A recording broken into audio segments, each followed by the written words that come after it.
name is Emily Iannielli, and I am a male to female transgender woman. I had an interesting night tonight. I was waiting for my wife to come home because I was with my son, and I usually go to a transgender support group meeting on Wednesdays.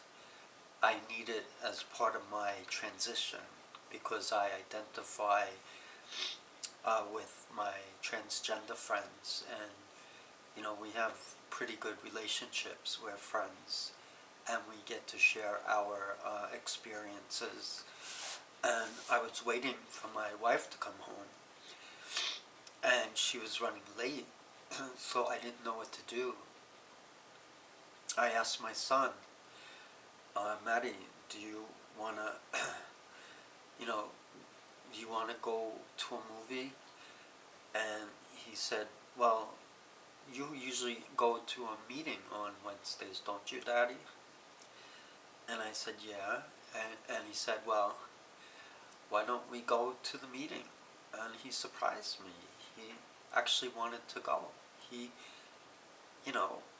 They have open meetings where family can attend. And my son is 16. He's a teenager. So he's growing. He's a young man. And, I always was worried about how my transition would affect my son. I've always considered that. And that's something that has always weighed on me heavily. But luckily, everything seems fine. He's very well adjusted to it. He's very accepting. In fact, he's the most accepting person of anybody that I have relations with. So it's quite amazing. He's an amazing boy, a young man, I should say. And he surprised me because I was ready to forego the meeting and go take him to a movie and get pizza. And instead we went to the meeting and got White Castle.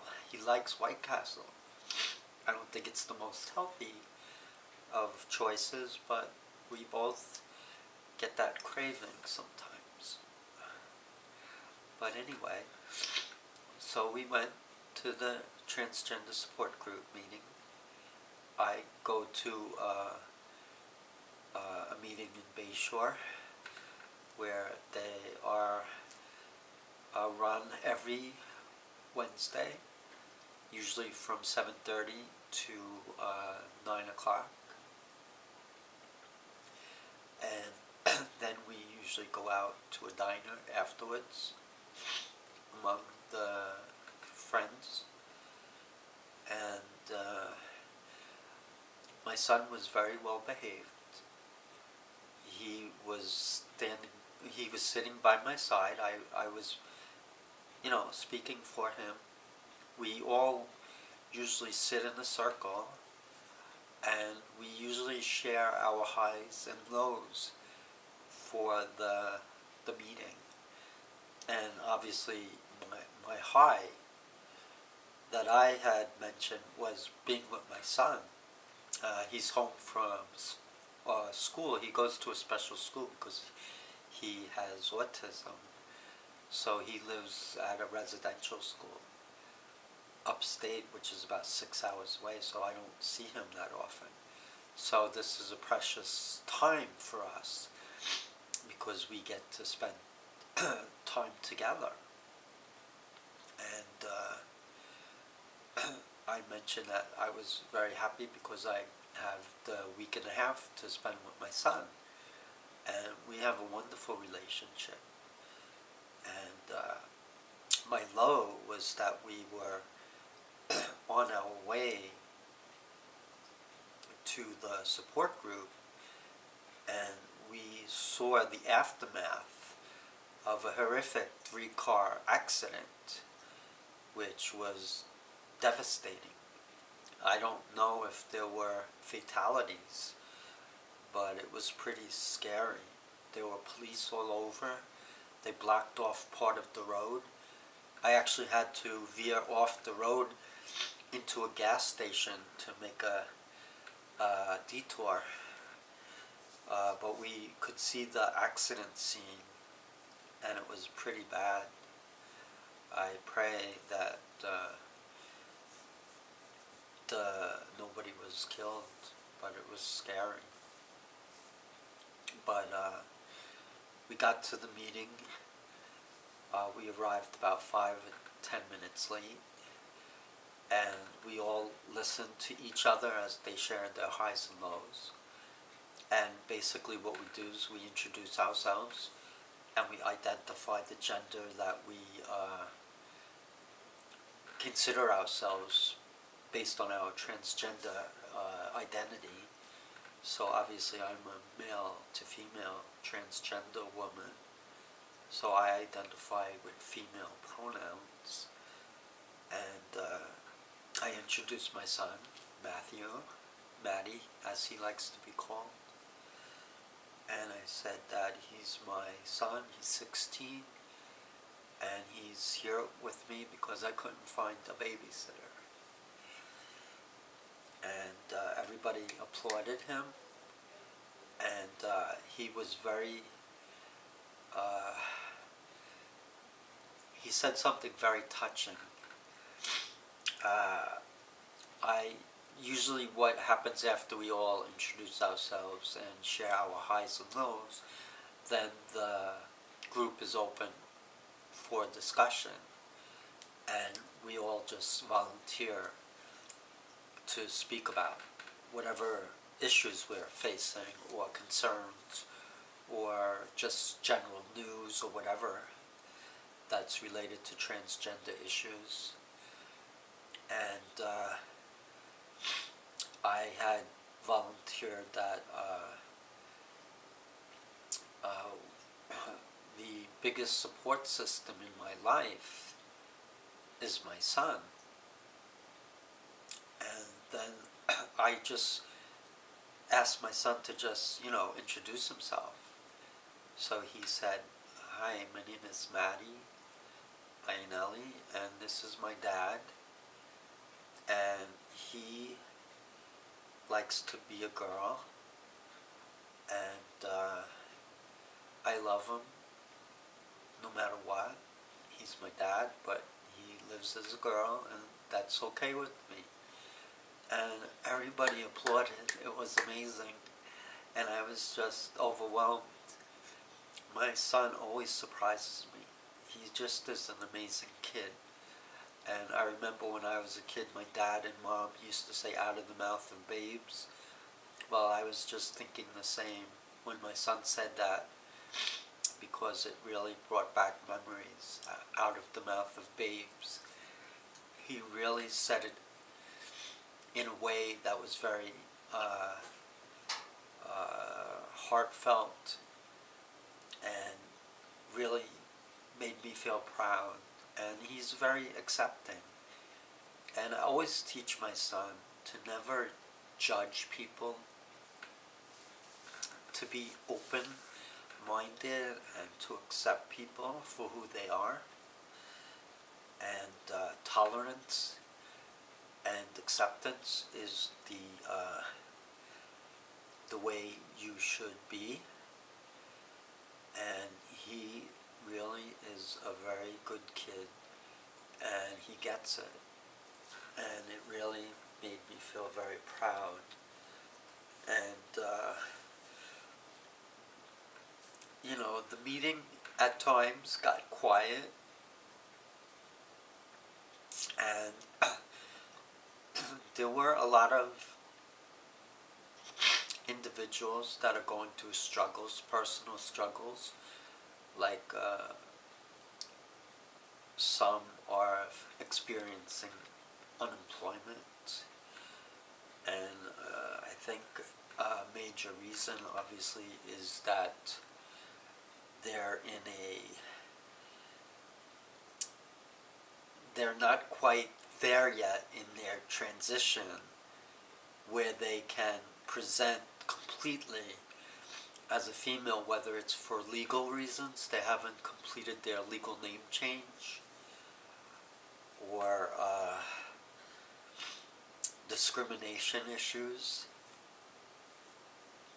But there were a lot of instances where there are a lot of transgender girls that are out of work, which is very sad. And I am actually one of them. I've been out of work for 2 years, and I'm on medical disability. So I certainly know what it's like to be struggling, but I try to keep a good attitude, and at least my disability income is enough to a degree to meet most of my expenses. But it is tough. I have to try to figure out how to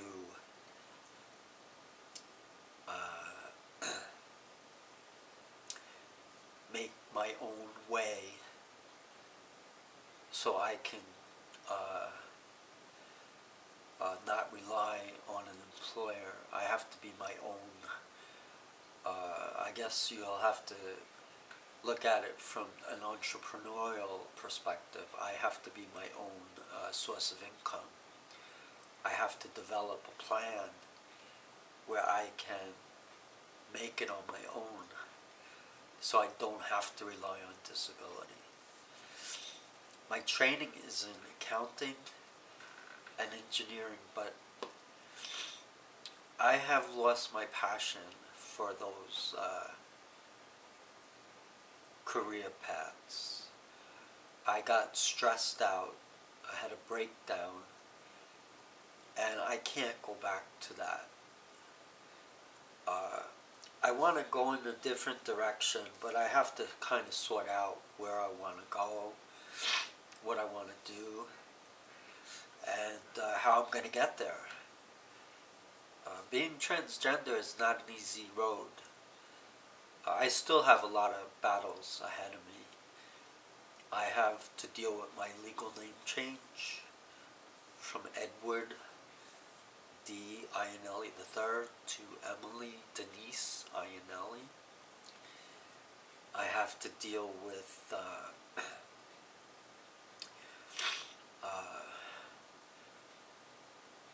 continuing on with my transition. I'm going to be on female hormones for the rest of my life, which I want to be on because it's necessary. I need to continue that cycle to keep my body feminized. And I also need to be on testosterone blockers for the rest of my life, especially if I'm not able to do the gender reassignment surgery. And at this point, it's not likely for several reasons. One is financial. Two is because my doctors, my psychiatrist, and my therapist won't give me a consent letter right now based on my medical history. I've been in the hospital several times for depression, bipolar disorder, suicide ideation, suicide attempt. So I have to get my house in order. I have to get back on the mend, on the right track, however you want to say it. And I think that I have a good attitude about it. I keep it in the right perspective. It's not life or death for me. I think I could survive if I don't have the surgery, though ideally I would like to. I am very committed to my family. I love my wife and I want to stay by her side. she's not that accepting of my transition. So it's a very awkward situation. But I do live full time as a woman. I want to say woman, but in reality I'm a transgender woman, and I'll always be a transgender woman. Though eventually I would just like to be identified as a woman. I'm developing a lot more confidence when I go out. In fact, tonight when my son and I were heading back from the transgender support group meeting in White Castle, I had to stop in the pharmacy, obviously, for my medication, which happened to be my hormone and testosterone blocker. And I also had to drop off a prescription for my for my antidepressants. And I was at actually I was at my psychiatrist today and at my therapist, both at Beth Israel Medical Center. So it was a pretty hectic day. And when I picked up my estradiol and spironolactone, my son loves to look around the store, so we wound up buying some extra stuff. Plus I bought a couple of pairs of pantyhose. I can always use an extra pair of pantyhose. And when we went to pay for the ice cream and the sodas and the potato chips and the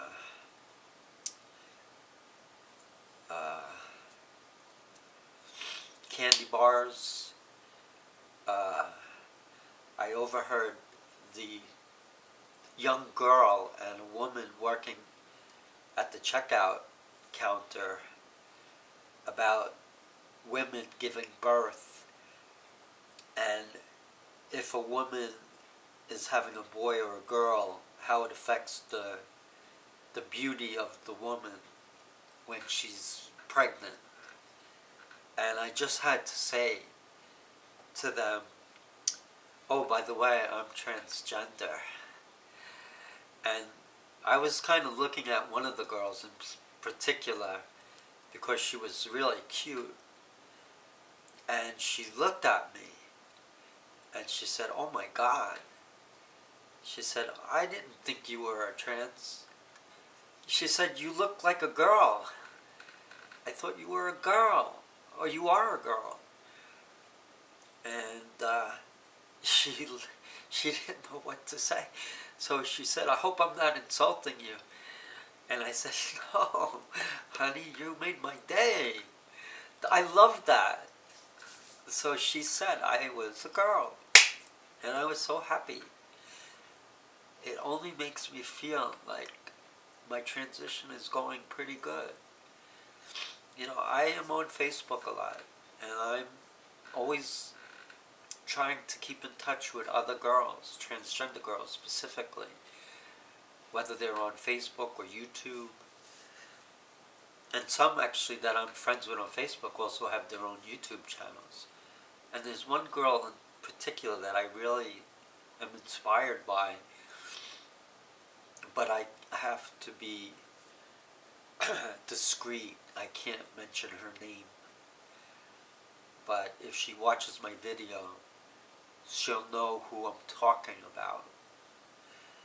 And she's awesome. She's gorgeous. Her transition, I just am amazed when I watch her videos. You know, it's just truly amazing. And I've been friends with her on Facebook, and I am a subscriber on her YouTube channel. And you know, I always like to have a bond with other transgender girls. It helps me and it gives me a sense of how to compare myself. And I also found another website, which I haven't been on in quite a while, which I probably will revisit, is the, and I've said it in other videos, the crossdressers.com website. I found that very helpful. In addition to YouTube, I think those websites have a lot of information, and you can get a lot of personal stories shared, whether it's verbalized in the crossdresser.com website or it's communicated in a video format, or even in Facebook. But I just am so happy when I can go out, which I do every day. I live as a woman 24/7, even though I'm not working. And I pass, every time I go to the store, if I'm buying a dress or whatever, I just walk into the dressing room. I have no problems. And in fact, today, I was at Nordstrom's Rack,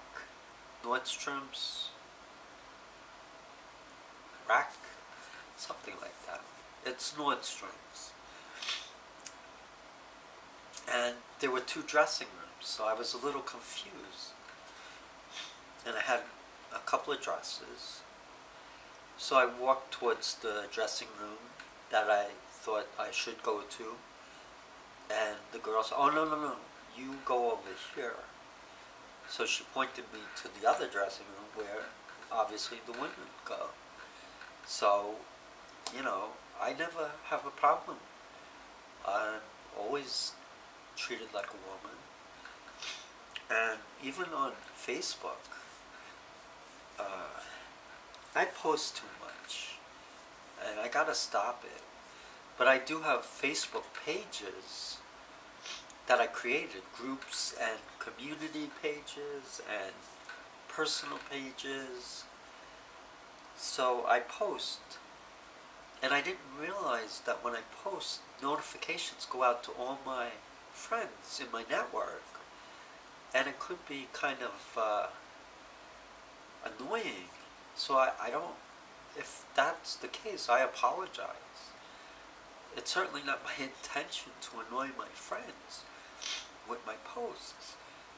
When I post, I try to post for a reason, for trying to share my story and hoping that it will help somebody. I do it for good reasons. But I'm kind of stepping back from posting, aside from trying to maintain the group pages that I personally created, because I feel I owe it to the members to at least keep it active. But my ultimate goal is that it will self-sustain.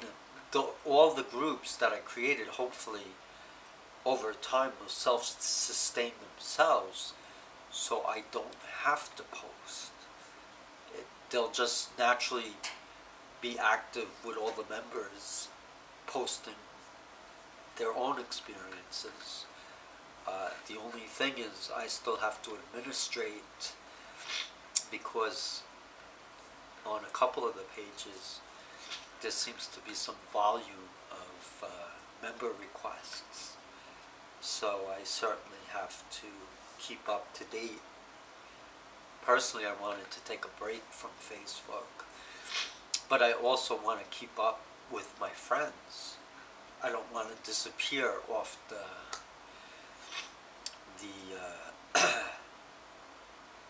I don't want to drop off the, whatever you say, I don't know. I don't want to just disappear from plain sight. I want to have some form of presence. For me, being a transgender woman is not such an easy thing to explain to people, because I struggled with it basically since I was a 3-year-old. I knew in my heart that I was a girl, but I couldn't tell people. I couldn't tell my mom or my dad, and I couldn't tell my sisters. So I kind of lived this life bearing this secret that I had to keep inside. And it was very difficult. And the only way I could deal with it was to cross-dress. And I did it in secret, but I had to be resourceful on how to get women's clothes, especially in my teenage years. So when I was young, I resorted to stealing clothes in the stores, and it was crazy. But I didn't have any money, and I was really desperate to dress up, and I couldn't fit into my sister's clothes. So I guess there are transgender girls that are young that happen to do the same thing. You know, I didn't do it that often, but I remember going into dressing rooms with a couple of outfits, concealing one or two. But whatever I had to do to dress up, I did. And the crazy thing was, I used to always dress up underneath my boy clothes when I was younger, and my male attire when I was working in my careers. So I was always wearing female clothing. And that was really the only way I could feel happy and connected to how I identified inside. And it wasn't easy, but it was my only way. And I was struck tonight hearing some of the younger people talking about how they come out and share it with their parents or their caretakers, whether they're parents or grandparents or whoever, and they get resistance. But I'm amazed that these younger people, young as maybe 16 and even younger, coming out and being able to express themselves and their gender identity, because I could never do it. So I applaud them, and I think they're very courageous. And I just am amazed. But also, you can sense their frustration when they do get resistance, because they're trying to express who they truly are, and they're not getting acceptance from their family. And that's very hard.